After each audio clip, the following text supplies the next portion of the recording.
You know? But, of course, that process was ongoing, without me really realizing it. And the last point, actually, for me, which really brought me over the hump, really accepting the idea of God, was a particular occasion. I was living in a commune.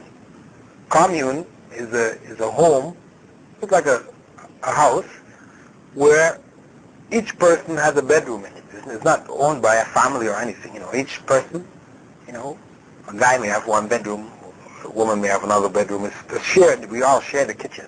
It's called a commune, right? This is where the idea of communism comes from, right? Living together in this fashion. So I had my own room, and I was lying in my bed, resting. Some people had come in the room and were reading, because I had a large collection of books. They were reading some of my books, sitting at a table, not too far away from me, but they were sitting down reading some of the books. And I was lying there in a state, of half sleep, half wake. I was asleep, but I could hear them. I was aware of the light where they were. Then I started to go into like a dream. And I found myself with my bicycle. I used to ride a bicycle at that time, just for health reasons, just to keep fit, etc. And I found myself with my bicycle going into a warehouse, a large building, right? I went in the door, and it was all dark inside there. And as I was going in, I started to get this kind of fear, that if I go in,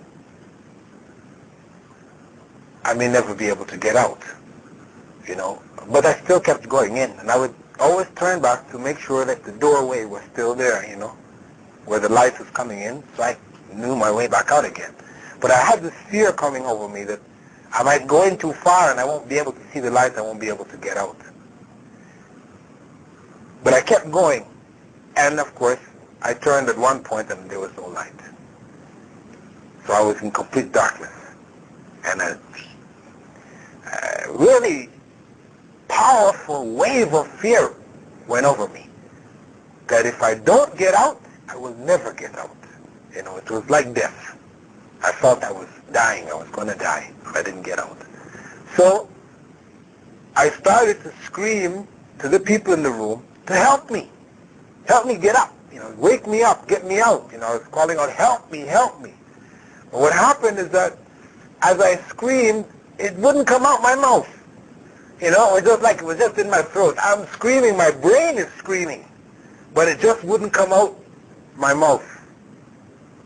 So they couldn't hear me. And I'm screaming there. Then I just reached a point where I gave up. I realized that those people could not help me, and I couldn't help myself. I gave up. And as soon as I gave up, I woke up. Okay? That sort of just hit me, that obviously there is that power which is greater than us. Because I couldn't save myself. Those people in the room couldn't save me. Obviously someone or something saved me. In that sense, right? And that just sort of reinforced in my mind the idea, of God, that supreme being. You could say it's like a sort of a spiritual kind of experience, or whatever. But that was the sort of turning point for me. That just clicked. And after that, then I just started to learn the prayer and, learn the other parts of Islam, and then I accepted Islam shortly after that. Okay? So, inshallah, we've come to the end. And I hope, inshallah, that what we have discussed here and, what we've presented here is not an exercise in academics, right? An academic class. You've taken mental notes, but something of Islam, some aspect of Islam that we need to live not just to record, to regurgitate, to bring up again at another occasion or whatever, but something which would help us to live in accordance with the teachings of Islam. Because da'wah is a part of the Muslim's life. Without da'wah, he is dying or dead.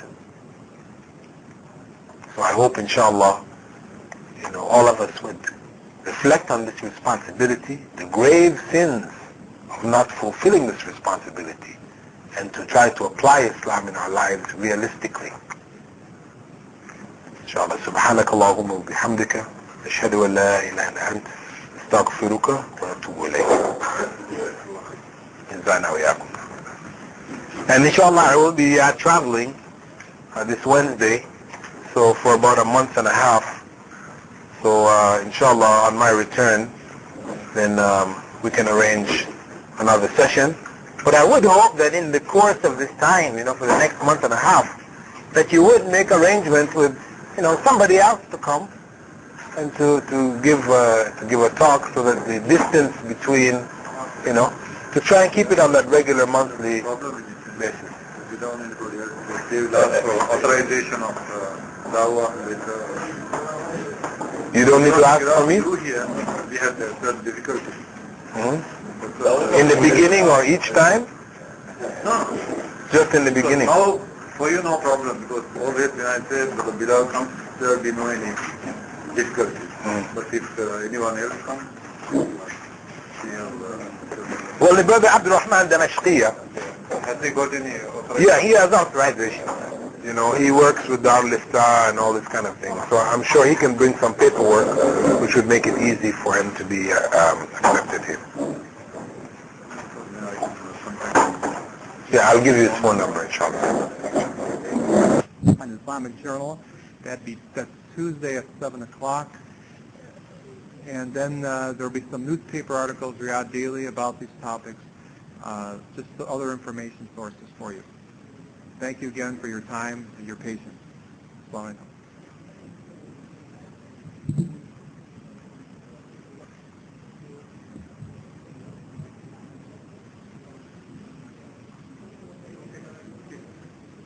While the ladies go out for the food, if the men have any more questions of my brother or anyone on anything, we can continue. Do you want?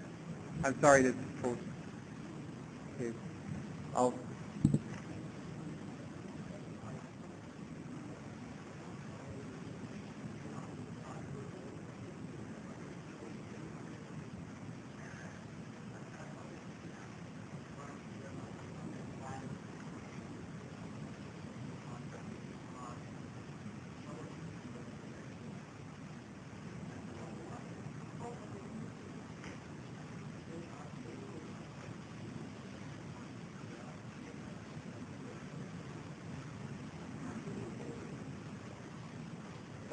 Invite them to Islam.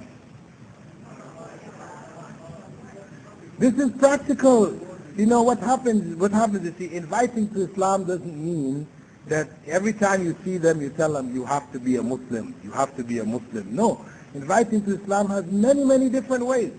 You might invite them over to your house.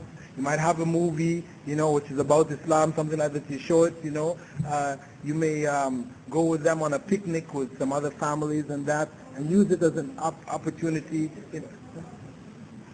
Yeah, your own practice, you're dealing with them in an honest way, in a kind way, in a just way. This is all part of Dawah. Dawah encompasses all of it, right? So, don't feel that the only way that we can express friendship is, through joining them in their celebrations and giving them cards and giving them gifts.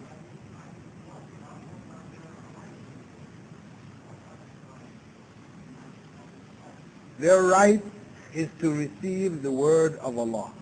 That is the fundamental right, and that is the most important. Everything else is inconsequential.